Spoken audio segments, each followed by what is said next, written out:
यही मैं बता रहा था कि ये अंतर जो है ये अब नहीं रहेगा, अब परीक्षाओं में इतना अंतर नहीं रहेगा। उस समय में भी ये सब चीजें नहीं थी। उसने क्या किया कि उस सफलता को उलझ गया वो उसमें। इसलिए हम कई बच्चों को सिखाते हैं। अभी बहुत सारे बच्चे बात मानते भी हैं पर पूरे दिल से नहीं मान पाते, फिर पछताते हैं।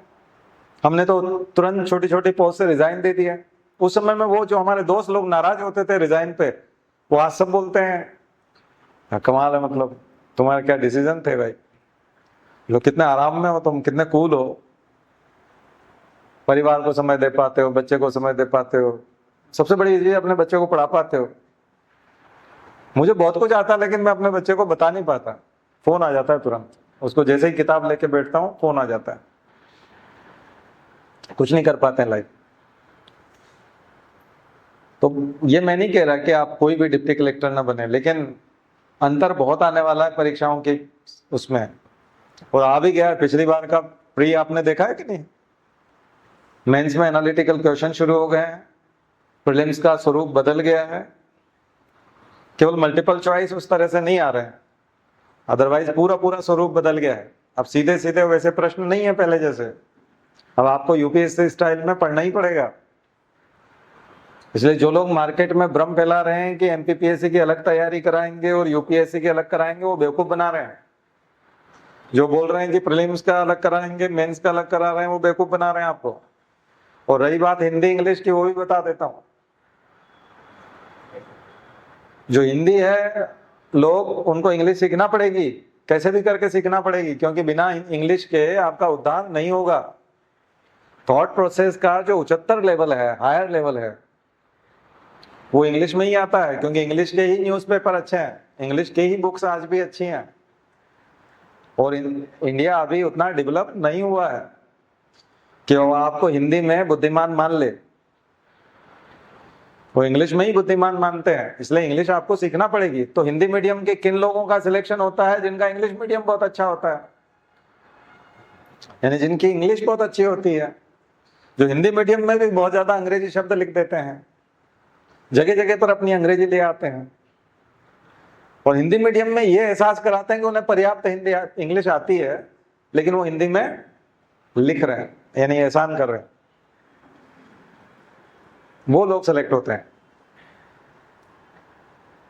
और एमपीपीएससी की बात करें तो इंग्लिश मीडियम वालों से भी कहना चाहता हूं कि हिंदी के बिना आपका उद्धार नहीं होगा, क्योंकि हिंदी का अपना एक पेपर है 300 नंबर का, और 100 नंबर का निबंध जो है आपको हिंदी में लिखना पड़ेगा। हमारे यहाँ एक लड़की वो फेल हो जाती थी यूपीएससी में, क्योंकि वो हिंदी का में 75 नंबर नहीं ला पाती थी, 300 में से 75 नहीं ला पाते थे। उसको अपना नाम लिखना आता था हिंदी में बस, ना तो बात करना आती थी हिंदी में, ना ही कुछ लिखना आता था।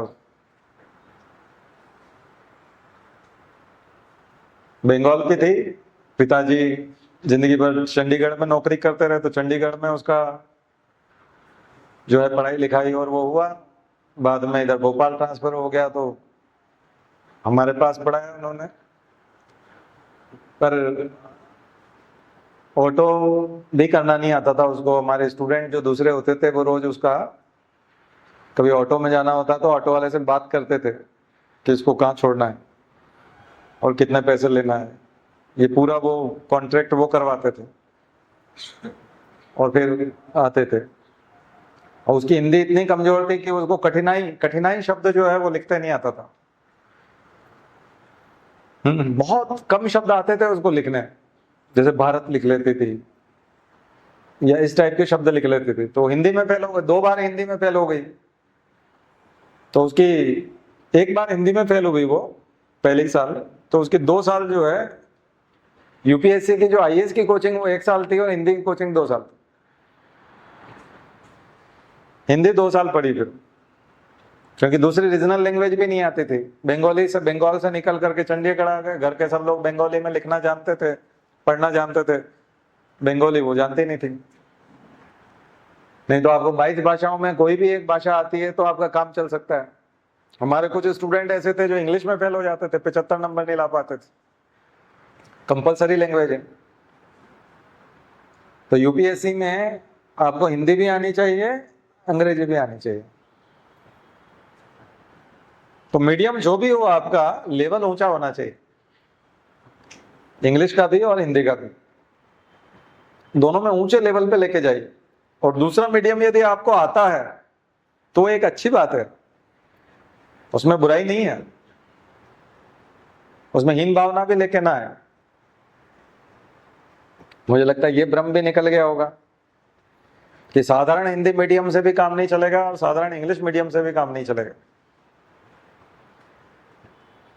आपकी कॉपी जो है वो एक्स्ट्रा ऑर्डिनरी होनी चाहिए, एक्स्ट्रा ऑर्डिनरी आंसर होना चाहिए। ये बहुत काम की बात मैं आपको बता रहा हूं। अब एक और बात कर लें, बहुत सारे बच्चे ऑप्शनल के बारे में पूछ रहे हैं, वैकल्पिक विषय के बारे में। हालांकि मैंने एक वैकल्पिक विषय के ऊपर पूरा एक अलग से लेक्चर लिया है, आप YouTube पे जाकर के देख सकते हैं उसको, पहले पढ़ा होगा वो कहीं न कहीं।